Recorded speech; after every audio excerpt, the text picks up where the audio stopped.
जय हिंद दोस्तों, सभी को नमस्कार। का हाल बा, कैसे हैं आप लोग। तो मैं उम्मीद करता हूँ काफ़ी मज़े में होंगे आप लोग। मज़ा में बानी हूँ सब कुछ।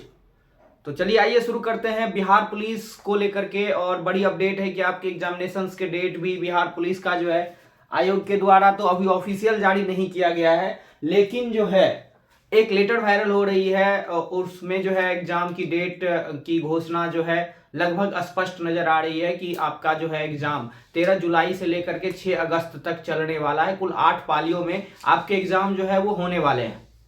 तो ऐसी स्थिति में अब मार्च आपका खत्म हो रहा है, मान के चलिए अप्रैल मई जून 3 महीना यानी 90 दिन का समय है।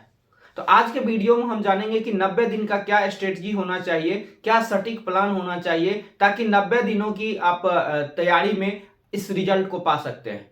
दोस्तों, जैसा कि आपको पता ही होगा कि इसमें जो है पीटी होता है और फिर पीईटी होता है, यानी कि प्रीलिम्स एग्जाम होता है 100 नंबर का, और फिर आपका जो है फिजिकल टेस्ट होता है। मेरिट आपका फिजिकल टेस्ट के आधार पे बनता है। लेकिन ये बात आप गौर करने वाली है और आप ध्यान से सुनिएगा कि जब तक आप एग्जाम नहीं पास करिएगा तो फिजिकल के लिए आप एलिजिबल नहीं होंगे।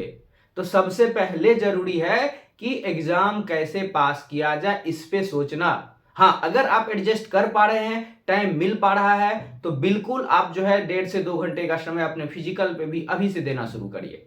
क्योंकि पिछला जो 21,000 की वैकेंसी थी उसमें देखा होगा आपने कि फिजिकल के लिए टाइम नहीं दिया गया बहुत ज्यादा। तो इसीलिए अगर आपको एक सीट पक्की करनी है, अभी जो है अगस्त नवंबर अक्टूबर में जो है सर्दी आ जाएगा, तो इस बार सर्दी आए कि ना आए, आपके तन पे जो है वर्दी जरूर आनी है। तो इसी कड़ी में हम लोग जुड़े हैं आपसे और हम लोग डिटेल से सारी चीजों को बताएंगे कि क्या सटीक रणनीति होना चाहिए 90 दिनों के लिए। तो वर्दी जरूर होगी, सर्दी होगी ना होगी इस बार, लेकिन वर्दी जरूर होगी इस साल आपके तन पे। क्योंकि दोस्तों बहाली जो है 19,838 पदों पे है। ये बहुत बड़ी बहाली है, बिहार में इस साल की सबसे बड़ी बहाली है ये। और सिलेबस जो है वो SCERT का क्लास 9th और 10th का संस्कृत को आप छोड़ देंगे तो सारे सब्जेक्ट आपको पढ़ने हैं। मैथ पढ़ना है, हिंदी पढ़ना है, अंग्रेजी पढ़ना है, सामाजिक विज्ञान पढ़ना है, विज्ञान पढ़ना है। इसके अलावा चूंकि बिहार का एग्जाम है, बिहार स्पेशल स्टैटिक जीके और करंट अफेयर्स भी आपसे पूछ लिए जाते हैं। तो किस सब्जेक्ट को बैलेंस बना के किस तरह से पढ़ना है, उन्हीं चीजों को हम लोग आप बात करने वाले हैं आज वीडियो में। तो चलिए वीडियो को शुरू करते हैं। आप सबसे पहले एक बात अपने दिमाग में बैठा लीजिए, मैं बताता हूं आपको कि आप कर सकते हैं। कोशिश करने वालों की कभी हार नहीं होती है। ऐसा नहीं है कि जिसको बहुत ज्यादा याद हो रहा है या बहुत तेज है, क्योंकि आप रेगुलर मेहनत करिएगा, वो रेगुलर मेहनत कर रहा है। तो सबसे बड़ी चीज है कि पढ़ाई करना। पढ़ाई तो बहुत लोग करते हैं लेकिन रेगुलर नहीं कर पाते हैं। तो जरूरी है कि आपको रेगुलर 6 घंटा 7 घंटा पढ़ रहे हैं, प्रतिदिन पढ़ना है, रेगुलर पढ़ना है। आप कहीं से भी पढ़िए, किसी भी कोचिंग से पढ़िए, किसी भी बुक से पढ़िए, लेकिन आपको रेगुलर पढ़ना है। ये चीज आपको हमेशा ध्यान रखना है, क्योंकि भगवान ने आपको अद्वितीय बनाया है। तो इन सभी चीजों को एकदम दिमाग में बैठा लेना है कि डेली पढ़ना है। और 5 से 6 7 8 घंटा जो भी आप पढ़ सकते हैं, लेकिन डेली पढ़िए, ठीक है। ऐसा नहीं कि एक दिन 2 घंटा पढ़ रहे हैं और एक दिन 10 घंटा पढ़ रहे हैं, 2 दिन नहीं पढ़ रहे हैं, तो फिर उसका कोई फायदा आपको नहीं मिलेगा। कंसिस्टेंसी जरूरी है, कंटिन्यूटी जरूरी है। तो चलिए देखते हैं। सब्जेक्ट का नाम मैंने बता ही दिया, सामान्य विज्ञान हो गया, सामाजिक अध्ययन हो गया, गणित, हिंदी, इंग्लिश, स्टैटिक और बिहार स्पेशल। इसमें देख लेते हैं किस विषय से कौन कौन सा प्रश्न जो है आपसे आते हैं। तो विज्ञान मिलाकर के 25 से 30 प्रश्न जो है आपको इसमें देखने को मिलेगा, जिसमें बायो से सबसे अधिक आपको 12 से 14 प्रश्न पूछ लिए जाते हैं और फिजिक्स से 12 से 14 प्रश्न पूछ लिए जाते हैं, ठीक है। और उसके अलावा जो केमिस्ट्री बचा, केमिस्ट्री से भी 8 से 10 प्रश्न पूछ लिए जाते हैं, ये 10 से 12 फिजिक्स से। तो इस तरह से ये आपका हो जाता है। सोशल स्टडीज में जो है सामाजिक अध्ययन में हिस्ट्री, ज्योग्राफी, पॉलिटी और इकोनॉमिक्स 4 सब्जेक्ट है। तो इसमें जो है इससे भी लगभग 8 से 10 सवाल और इससे भी 8 से 10 सवाल पूछे जाते हैं। इसके अलावा जो है आपका हिस्ट्री से भी आपका जो है 8 से 10 इससे भी, और इकोनॉमिक्स से जो है ये भी 5 से 7 सवाल पूछे जाते हैं। गणित में आपका 9th और 10th का पूरा बिहार सरकार का जो गणित है SCERT का पढ़ना है। हिंदी और इंग्लिश जो लिटरेचर है, इसमें आपको लिटरेचर प्लस ग्रामर दोनों पढ़ना है। लिटरेचर में भी दोनों के 9th के 2 बुक है, 10th के 2 बुक है। और फिर ग्रामर भी दोनों के हिसाब से अलग अलग। तो आपको इसमें लिटरेचर प्लस ग्रामर दोनों पढ़ना है। स्टैटिक जीके और करंट अफेयर्स आपको डेली पढ़ना है, स्टैटिक करंट अफेयर, क्योंकि ये सबसे अहम रोल आपको एग्जाम में प्ले करेगा। और बिहार स्पेशल 8 से 10 क्वेश्चंस आते हैं। तो अमूमन अगर एवरेज देखे आपका तो सभी विषय से लगभग, इसमें 3 विषय है, इसमें 4 विषय है, 7 हो गया और 5 इधर है, तो 12 सब्जेक्ट जो है टोटल है। तो 8 क्वेश्चन 12 96 हो जाएगा। सभी सब्जेक्ट से लगभग एवरेज आप 8 से 10 क्वेश्चन मान के चलिए कि आपसे एग्जाम में पूछे जाएंगे। तो एग्जाम में पूछे जाएंगे। अब जो बड़ा सवाल है कि इसको किस तरह से पढ़े, किसको पढ़े, किसको छोड़े। तो पहले जो ज्यादा नंबर वाला है आप वहां से पढ़ना शुरू करिए, जैसे कि स्टैटिक और करंट अफेयर्स। स्टैटिक जीके में कुछ दिमाग नहीं लगाना है, थोड़ा सा ट्रिक्स के साथ आप उसको याद कर लीजिए, रट लीजिए। बार बार चीजों को संडे को रिवीजन करिए। मंडे टू सैटरडे पढ़ाई और संडे को एकदम रिवीजन करना है। ऐसा नहीं कि आज पढ़ रहे हैं फिर कल रिवीजन कर रहे हैं, नहीं, ये तरीका गलत है। मंडे टू फ्राइडे पढ़ाई करिए और संडे को रिवीजन करिए, मंडे टू सैटरडे। तो स्टैटिक और करंट अफेयर्स आपको डेली पढ़ना है, स्टैटिक जीके भी साथ में लेके चलना है।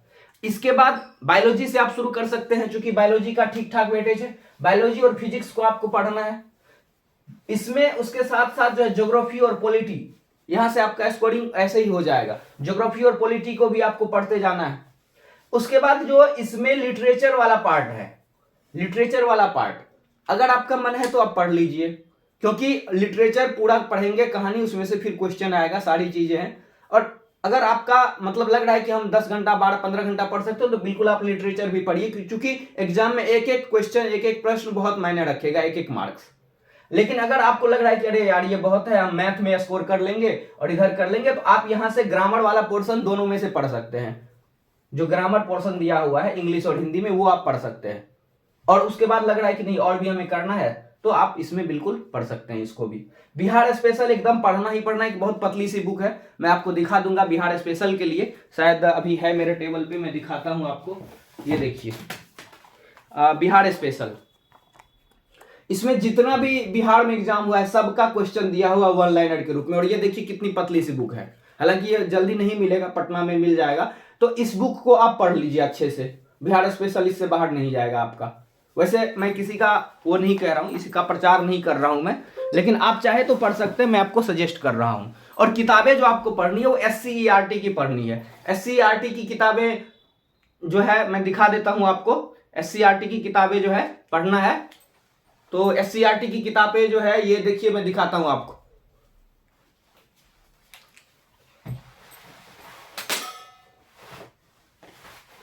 देखिए SCERT की किताब मैं आपको दिखा रहा हूं अभी।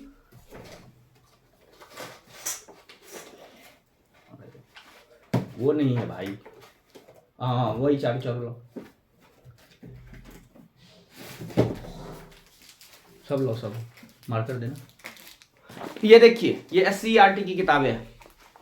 9th का हिस्ट्री हो गया, ये आपका फिर जो है 10th का हिस्ट्री हो गया, ये पॉलिटी है और ये इकोनॉमिक्स है। पॉलिटी दोनों का 9th और 10th का है। तो यही किताब आपको पढ़ना है। कहीं पे ज्ञान बहुत लोग बांट रहे हैं कि ये पढ़ना है वो पढ़ना है, ऐसा कुछ नहीं पढ़ना है, ठीक है। भारतीय भवन नहीं पढ़ना है, बस SCERT आपको पढ़ना है। ये देखिए कितनी पतली पतली किताब है, 5 बार 8 चैप्टर है इसमें। 9th में 8 चैप्टर है हिस्ट्री में, 10th में 8 चैप्टर है।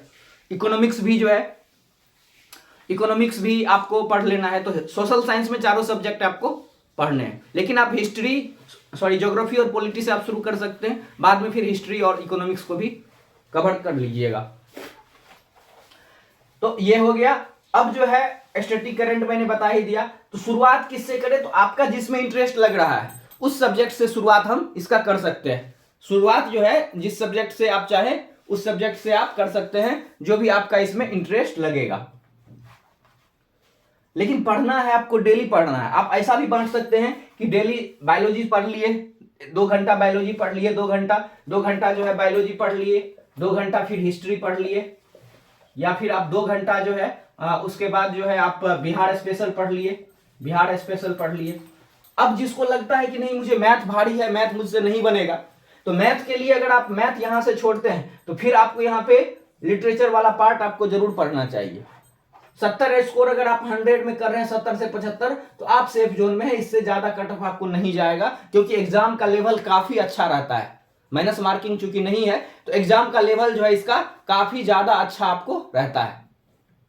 ठीक है, तो आई थिंक ये सारी चीजें आपको बहुत अच्छे से समझ में आई होगी और बिल्कुल आप लोग डेली पढ़ाई कर लीजिए, बिल्कुल आप शुरू कर सकते हैं। और वर्दी इस बार जरूर आपके शरीर पर जो है लगने वाली है। फिर से मैं कह रहा हूं, सर्दी आए ना आए वर्दी आपके तन पे जरूर लगेगी, लेकिन आपको इसके लिए पढ़ना होगा। और जो मैं टिप्स बता रहा हूं उसको आप लोग जरूर फॉलो कीजिए, बहुत हेल्पफुल रहेगा। और मैं आप लोगों के लिए बहुत ही कम फी में कोशिश कर रहा हूं कि नोट्स उपलब्ध कराने का। ये जो SCERT है इसका लाइन बाय लाइन बहुत कम फी में, वो मैं जल्द ही घोषणा कर दूंगा। अभी टीम लगी हुई है तो मैं आपको बता दूंगा इसी चैनल के माध्यम से। तो बहुत कम फी में आप शॉर्टकट में रिवीजन कर सकते हैं। नोट्स आपको चाहे वो हैंड रिटन हो चाहे वो प्रिंटेबल हो, वो आपको मिल जाएंगे। तो साथियों 90 दिन का जो है एकदम तैयारी आप सब्जेक्ट वाइज आप देख लीजिए, एक एक 2-2 घंटा करके बांट लीजिए और बहुत मैक्सिमम ये सफिशियंट टाइम है आपको 90 दिन। बीच में कोई पर्व त्योहार नहीं है, एक आध दिन कुछ छुट्टी हुआ तो हुआ, लेकिन नहीं, 90 दिन आपको कंटिन्यूअसली बंद हो जाना है, पैक कर लेना अपने आप को। और जरूर जो है इस बार वर्दी आपके तन पे जरूर होगी। तो साथियों वीडियो कैसा लगा हमें कमेंट कीजिएगा, हमें कमेंट का इंतजार रहेगा और मिलेंगे फिर अगले एपिसोड में। लेकिन उससे पहले एक जरूरी सूचना, आप हमसे जुड़ना चाहते हैं सोशल मीडिया के थ्रू, नीचे डिस्क्रिप्शन में लिंक है, सारी चीज़ों से आप जुड़ जाइए। फेसबुक और टेलीग्राम से तो जरूर जुड़ जाइए, क्योंकि सारी अपडेटेड जानकारी वहां तुरंत ही टीम के द्वारा पोस्ट कर दी जाती है। इसके अलावा आप हमसे डायरेक्ट वार्तालाप करना चाहते हैं, डिस्क्रिप्शन में इंस्टाग्राम का लिंक है या फिर ईमेल के थ्रू भी आप हमसे जुड़ सकते हैं। मैं बता दूं कि फेसबुक पे लगभग 28,000 लोग हैं, तो आप जरूर जुड़ जाइए, बहुत आपको हेल्प रहेगा, इसमें बहुत हेल्प मिलने वाला है। तो चलिए साथियों मुझे इजाजत दीजिए और फिर मिलेंगे अगले एपिसोड में। जय हिंद, जय भारत, तब तक के लिए अपना ख्याल रखिए, बाय।